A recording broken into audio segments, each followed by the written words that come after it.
Po, ilalagay nyo dyan po yung ID number ninyo, ikama number, tapos yung password, kung nakalimutan nyo po yung password ay mag-forgot password po kayo. Okay. Ito na po ang kasunod. Naino na natin. Ang ginagawa po natin kung paano natin magagamit mo lang ating AppShare dahil paano nakalimutan ng ating password. Ito po yung ginagawa natin. Ngayon po ilalagay na natin yung ito po na sa umpisa po, ito na po ang kasunod. Ilagay po yung ID number, ikama ulit, at saka cellphone number. Yan po nakalagay. ID number, ikama number yan, mobile number, yan. Tapos pag nailagay nyo po yan, ilagay nyo yung visual code po niya. Ayan po, visual code. 2163 yan. Yan. Pagkatapos po niyan, in-next nyo na po.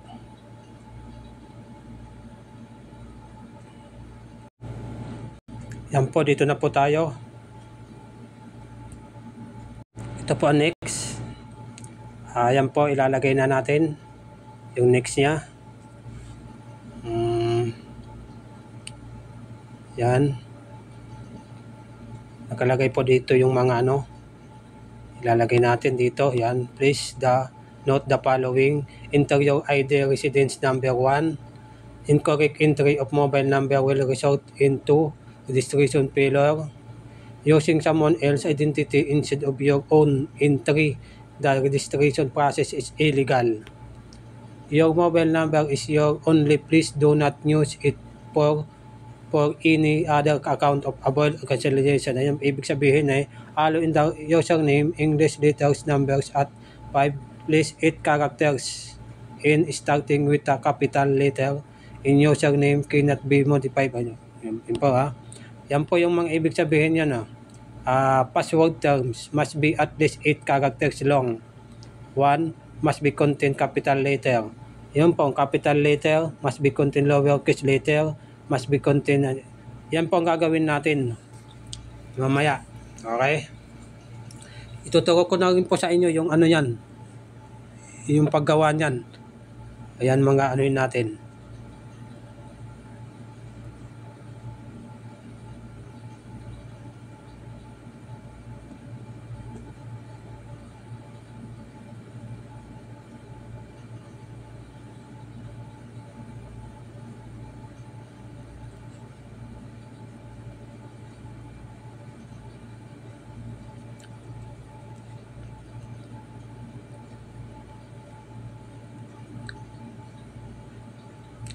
Yan po ito po ang natin para makita natin. Ayan. Kasi kailangan mag-send siya ng OTP para makakuha na kayo ng bagong password ninyo. OTP lang ang kailangan nyo. Pero susundin nyo na yung ibibigay ng instruction pag nakatanggap na kayo ng OTP. Okay? Tapos i-next nyo na. Yan po ang kasunod. Confirm activation code. Ilalagay nyo po yung activation code dyan. Ito po ang kasunod na. Pagkatanggap nyo po ng OTP, dito na kayo mapupunta. Ayan. Ito po yung OTP natin. Dito na po kayo mapupunta. Yan po yung username kong ginamit. Okay, yan po kayo mapupunta. Yan pang username ko. Okay. Ngayon po, dito po yan. If ang natin, forget password tayo, nakalimutan natin password, dito po kayo maglalagay ng bagong password ninyo.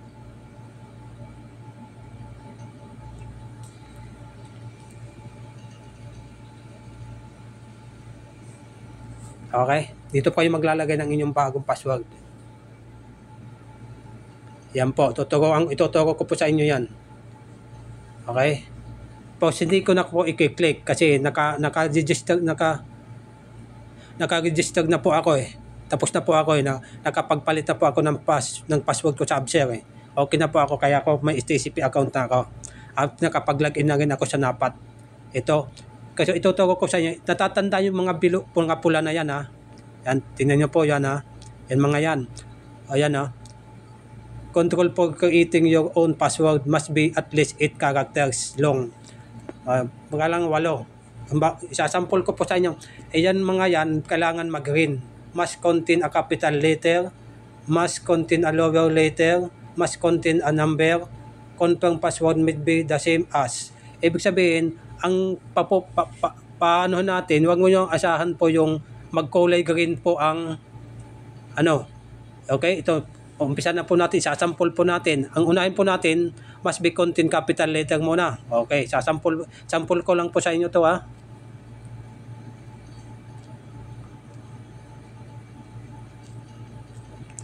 Yan po, ibig sabihin capital letter yan. Okay.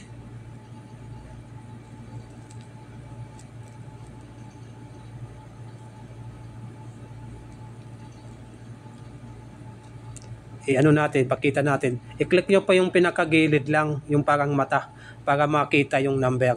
Yan na po. Nakalagay dyan, must be contain capital letter. Naglagay na po tayo. Sample lang po yan ha. O yan, sample. Isa sa mga ano. Okay. Pangalawa naman po, must be contain yung 8 characters. Huwag mo asahan yung pumula yung kasi yun ang hinihingi ng 8 characters, di ba? Yun po ang hinihingi niya. Okay? Yun. Must be contain capital letter. Yan na po tayo. Pangalawa po. Ang kailangan natin ay lowercase naman. Ito. Isasample ko po sa inyo ha. Ito po. Isasample ko po sa inyo. Gawa ulit tayo ng lowercase siya. Maliit naman siya. Maliit. Kuha tayo ng D. Dalawa na po. Nakakuha mo tayo ng dalawa. Okay. Dalawa na po. Yung hinihingi na niya, ayan na po. Dalawa na po tayo. Okay na po siya. Must be contain capital letter. Okay na po tayo. Must contain a lowercase. Okay na po tayo. Kulay check na po. Must be contain a number. Ngayon, number naman. Kasi kailangan 8 na ano natin. Ayun yung sinasabi nyo, password. Kasi nakalimutan password natin. Kaya mag-new password tayo. Yan po, FD. Kailangan mo must be contain number naman hinihingi niya. Hingi niya. Ito po yung pwede nyo gayahin. Nasa inyo na po yun. Kung ano-anong gusto nyong password. Ito yung akin ay sample lang para sa ating tutorial. Tignan mo, nakadalawang green na po tayo. Okay, isa na lang po bale. Kasi yung confirm password must be the same as, wag nyo nang hintayin magpumula yan. Yan po ang gagayahin yung pang-8 na. Okay? Tingnan natin ha. Okay, kikita natin yan. Ngayon maglalagay tayo ng lagay muna natin ng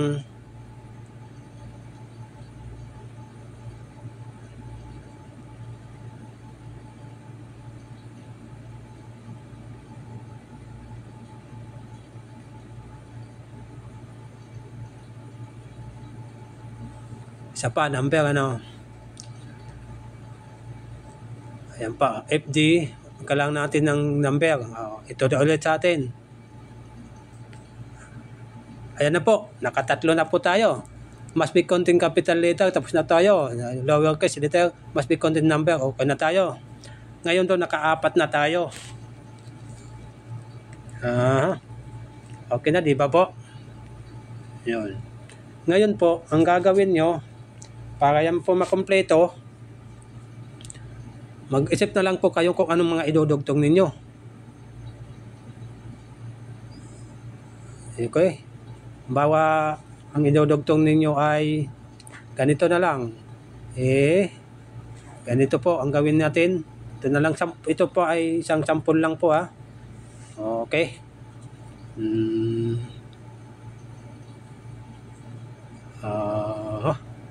Ito po FD 78, meron na tayo complete 3. May 4 na lang po ang kailangan natin. Ang gawin natin, sample lang ito para makompleto na tayo.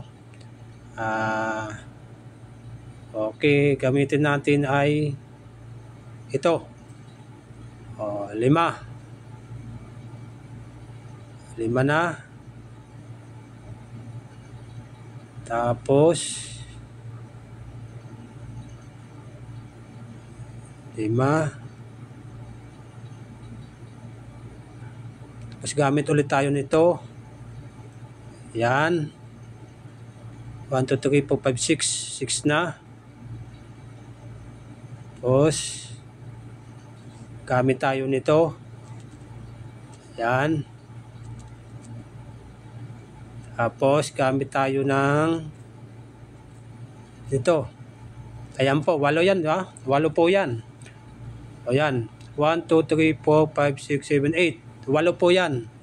Ibig sabihin, sa ano na tayo dito, sa 4. Nag-create na tayo ng 4. Ayan po, oh. Ibig sabihin yung must be at least 8 characters long. Ayun po. Ano na tayo po, satisfied na po tayo. Ayan na po tayo. Control of creating own password must be at least 8 po. Naka-8 na po tayo. Ayan po, oh. Yung confirm password must be the same as, yun po ang gagayahin nyo lang dito sa baba. Gagayahin nyo lang yan. Opo, gagayahin nyo lang yan dito sa baba. Okay? Yung gagayahin natin. Ito. Ilalagay nyo ulit dyan. Para makita natin, ha. Halimbawa, ito. F D 78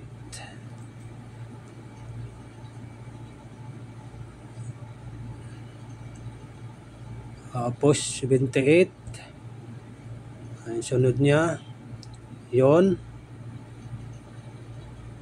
Ayan.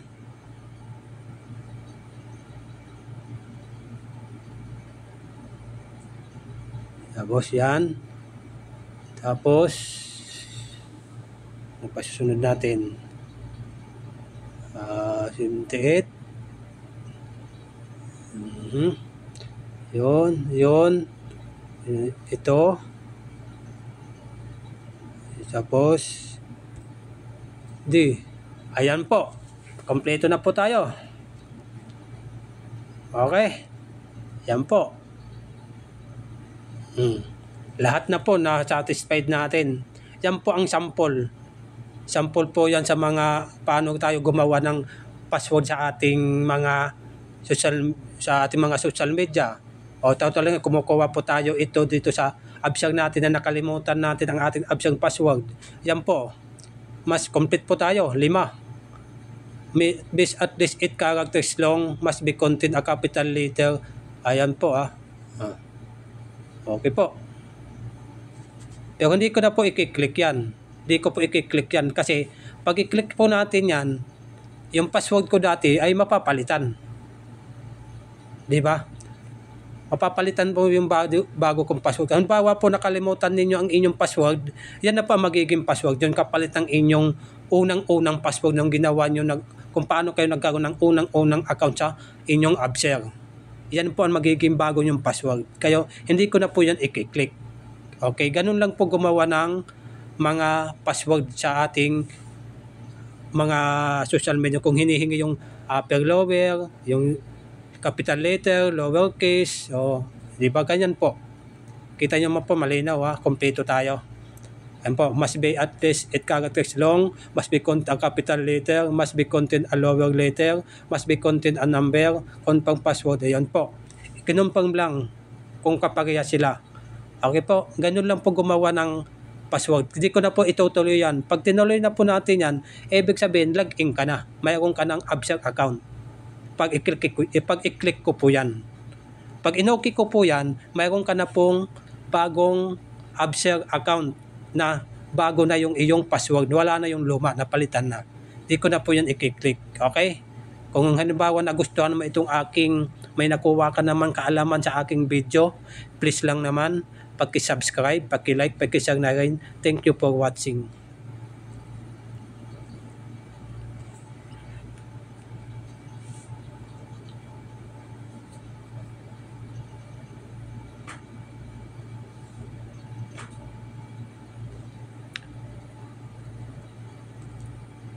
Hello guys, pero pag ano po, yung inyong user username nyo po, makikita nyo yung po doon sa kahit sa itong sundan nyo po, pag i-click nyo po ito, makikita nyo yung username nyo.